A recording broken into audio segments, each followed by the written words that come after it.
All right, so this might seem like a strange video, and that's because it is.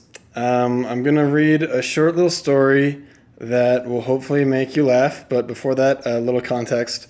About a week ago, I was at this copywriting workshop.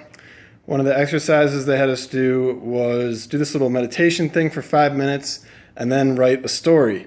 And the story had to be about a sword. That was like the only context given. It's like, here's the word sword, go crazy.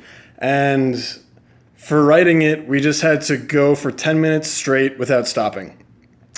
And a lot of the people in the group wrote these really beautiful, like deep things about like, oh, having this sword and what it meant to them or for their personality and like, you know, the struggles it's helped them overcome and stuff like that. And like, all this great stuff. And I wrote this.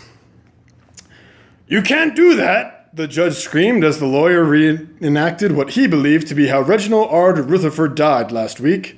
"For God's sake, this is a courtroom, not a circus."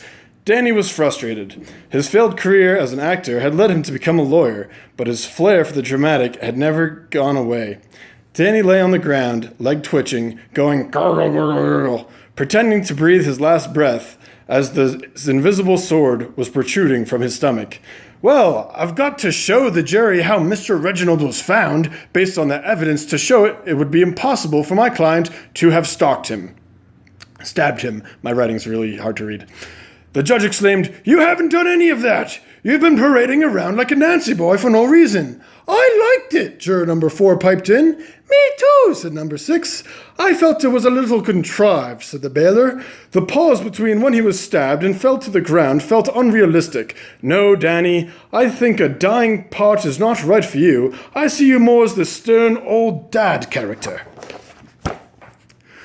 "Would you people shut up?" screamed the judge. "A man is dead, stabbed in his own bedchamber." "Well, shouting isn't going to bring him back," exclaimed the juror number 7. "We can get the evidence and be entertained. I don't see the issue here. Court cases aren't so dreadful. Last time I nearly fell asleep during the closing arguments. At least this time they've got some pizzazz." "Pizzazz!" screamed the judge. "How will we ever get the truth if you insist on pizzazz?" "Well, we don't need just pizzazz, but a little pizzazz now sprinkled in now and then never hurt anyone," replied number 7. "So, as you can see," Danny continued, "the defendant, an honorable, noble, loving man who has never done anything clearly could not have been the murderer. His arms are too frail and weak to flail the heavy sword about in the manner needed to kill Reginald." "Hey, who are you calling weak? I did the most push-ups of anyone in my 6th grade class," cried Francis L. Bacon, the man on trial for murder. "This was years ago, Francis. You're quite brittle now."